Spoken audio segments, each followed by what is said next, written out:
Hey guys, it's QuickyBaby and welcome back to World of Tanks, and this time we've got the pleasure of watching Funny Nuts 63, and do you know what? His name is very relevant here because he is playing in the TOG II, and you'd have to be a bit of a funny nut to want to play this tank. This tier 6 premium British heavy tank, which does have preferential matchmaking, I believe is now the slowest vehicle in the game, now that the T95 has had its speed buffed up to 20 kilometers an hour, which is on par with the Tortoise, the tier 9 British tank destroyer now. The TOG II still goes at a terrible top speed limit of 14 kilometers an hour, which is why a lot of people call this the TOG Slug or the Land Whale, but we're going to be seeing more of that later on.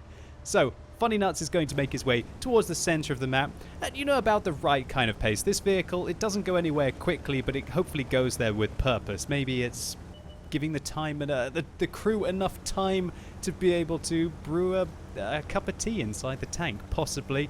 Maybe they're sitting down and having some brunch, depending on what time of day it is. But in this kind of matchup, the TOG II, well, it kind of struggles a little bit. This vehicle does have preferential matchmaking. It's designed really to just prey on tier 4s and tier 5s, and also tier 6s, but as soon as you have to start to deal with tier 7s, it gets a little bit ugly for the TOG. And now with the buff to the matchmaking, so to say, that there can only ever be 3 top tier vehicles on the enemy team, then it kind of negates the preferential matchmaking a little bit, and I'd say that the standard vehicles are doing better than the vehicles with preferential matchmaking now. But the TOG, while it doesn't have a lot of top speed, when it does get there, it actually has a fairly decent rate of fire with the 76.2mm main armament that this tank uses. I believe this is the same gun that you will be using on the Black Prince, but when you're a whole tier lower and you have preferential matchmaking, that just makes the gun seem all that much better. In fact, this tank has 1,800 DPM. And so it actually just eats up the enemy tanks at an alarming rate, and with great penetration, 171mm on your standard rounds, and if you do load the gold on this tank, you've got 239mm of penetration. That'll go through anything that you're going to be meeting at tier 7. As I did mention, this vehicle having preferential matchmaking, you never even have to engage tier 8 tanks.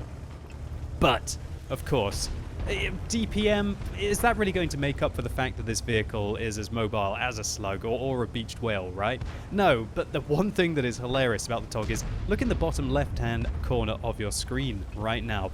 1,400 hit points at tier 6. This tank has pretty much an extra 50% hit points over that Churchill 7 on the enemy team, which is his opposite number as a tier 6 British heavy tank. So just having those extra 500 hit points over a vehicle like the Churchill 7 is just such an advantage for the TOG, and it allows it to trade very effectively. And even better, if your opponents aren't bothering to aim at you, you can just mop them up. Now, one thing that's interesting there is that Funny Nuts shot directly at the tracks of the Churchill 7, and that is possible on that tank even when it's not very angled at all. Well, sorry, when it's not over angling, I should say, because the way that the model is on the British heavy tanks, you should really take a look at Tanks GG and see that the actual tracks on that tank are a model themselves, which allows you to shoot at the front and not only detract the vehicle but also damage it. So, having dealt with that Churchill, now Funny Nuts is going to make his way towards the beach. He sees that he has a great opportunity. Do you see this undulation here, the dip that goes along this cliff? That will allow Funny Nuts to peer over. He has a quick look at the T67 that's approaching him, but doesn't worry, and he's instead going to peer over the cliff. And this is hilarious. Can you imagine getting outflanked by a TOG? How absolutely ridiculous is this? And that Panzer IV-H, well, he's not long left for this world. With the TOG II's crazy rate of fire, he's shut down, and now Funny Nuts has a quick look to see if that T67 is still engaging him, but he has to worry about the self-propelled guns. When you're a gigantic tank, well, he definitely is worried about the self-propelled guns as he slips his way down the slope, luckily not damaging himself at all, apart from taking off both of his tracks at the same time, and now he is right behind this tier 6 Japanese premium heavy tank number 6 to be exact. And with the artillery dying, the whole of Funny Nuts' team is dead, leaving him very briefly in a 1 versus 7 situation. Having finished off that tier 6 Japanese premium heavy tank, now he's going to make his way along towards this T67. So there's a T67 below him, and there's a few tanks that are still not spotted right now on the enemy team.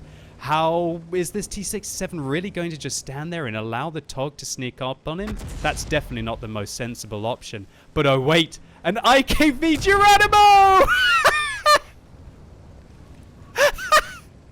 Launches himself off the top of the cliff to try and splat down on Funny Nuts' tank, but he completely misses, destroying himself on the beach. And this beached whale now has to deal with a Skoda T40 on the enemy team. That tier 6 Czechoslovakian premium medium tank, and it looks like he is loading the gold and firing a few heat shells here at the TOG, but one gets absorbed in the wreck of the IKV 103 on his team from in front of him. Now Funny Nuts is trying to find a shot past this kind of alien mother looking vehicle of the GW Panther. He does put one in, and there you go. That is how quickly and effectively the TOG can trade. With some fine marksmanship there from Funny Nuts, he has now changed his 1 versus 7 into a 1 versus 3, and he takes out the entirety of that tank, and he's still got 533 hit points to boot. I'm sure that Skoda T40 was very, very confident coming in there, thinking, oh, I'll support that T67. Oh, maybe the IKV 103 on top of the cliff can help me out as well. Well, that certainly wasn't the case. Now, just look at this. This was one of my favorite moments from this replay, and one of the reasons why I wanted to commentate on it so much. Look at this beached whale leaving the beach right now, coming in from the coast, making its way up this, I guess this terrain up here, the gap in the cliff on the Overlord map, I guess representing Normandy, right? And now this T1 Heavy, what is this T1 Heavy doing? Funny Nuts manages to track him in place, and I think this T1 Heavy is just praying that he could depress his gun enough to shoot Funny Nuts, or possibly it's a bot. I don't know, but the result is the same. Funny Nuts tracking and basically demolishing that tier 5 American heavy tank. What an incredible result so far. 7 kills, 4,000 damage. This has got to be one of the greatest TOG games of all time. And I just posted a TOG replay up in March, and I thought that was an incredible game. This one's taking it to a whole new level against even higher tiered opponents, having to deal with so many tier 7s. Well, actually, he didn't actually really have to take out that T20 or the SU-122-44. But having just plowed his way along the beach, slid his way down the cliff, avoided the aerial bombardment from the enemy team, and now he gets to take on this S-51.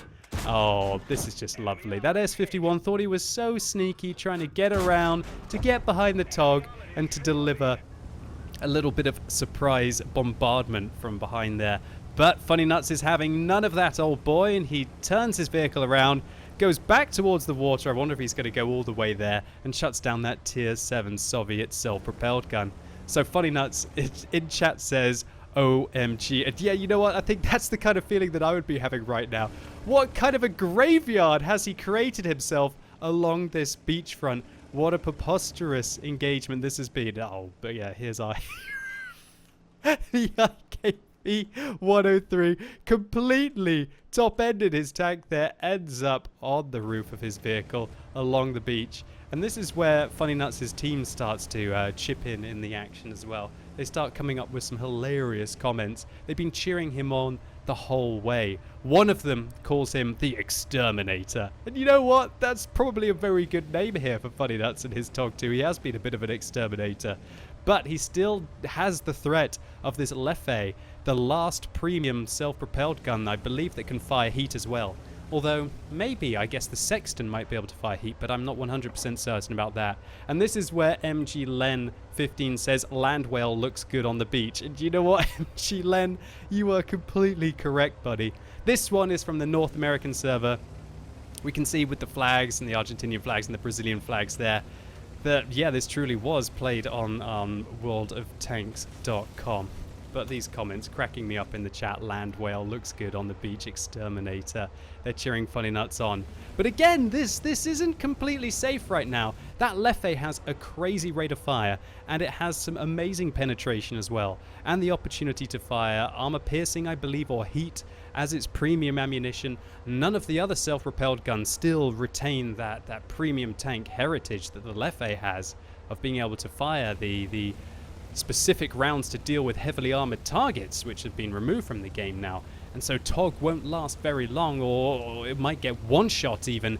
All that Leffe has to do is to have to put one single good penetration round into his tank. It's getting rather nervous. We see some planes flying by there. I wonder what plane that is exactly. Let me know in the comments which one that is. I'm not exactly an aviation expert personally. I guess I need to go play some more War Thunder, right? So now Funny Nuts cresting over the ridge. There's the Leffe. The Leffe's looking completely the wrong way with Foch on the side of his tank. Doesn't look like that's going to help him. Oh, there you go. Great shot. Funny Nuts securing his 9th kill of an absolute ridiculous and preposterous round of World of Tanks. So Funny Nuts takes down a whopping amount of credits, 111,000 to be exact, and because I don't believe he fired any premium rounds, he makes 101,000 credits profit. This was also 6,700 experience for his double. Are you serious? 1,953 base experience points for his 4,556 damage, which of course gave him a high caliber, and his 9 kills, a Radley Walters medal, and because he stood alone against 7 opponents, he gets the one that everybody wants. It is the Kolobanov's medal. In addition to shutting down those 2 self-propelled guns, which picks him up a Pascucci's medal. Funny Nuts 63 titled this replay Best TOG replay ever. And while I would argue that there are a fair few awesome TOG replays that you can even find on this channel, there's no doubt that Funny Nuts, you are indeed a contender. And so thank you so much, Funny Nuts, for uploading this on the What Replays website. I had a great giggle watching it the first time, and I knew I wanted to commentate on it and share it with the community. And hopefully all of you enjoyed this video. If you did, please consider giving it a like. I'd really appreciate it. And let me know in the comments down below, what are the funniest vehicles that you can play in World of Tanks and why? And as always, thank you so much for watching. You've been epic, and hopefully I'll see you soon.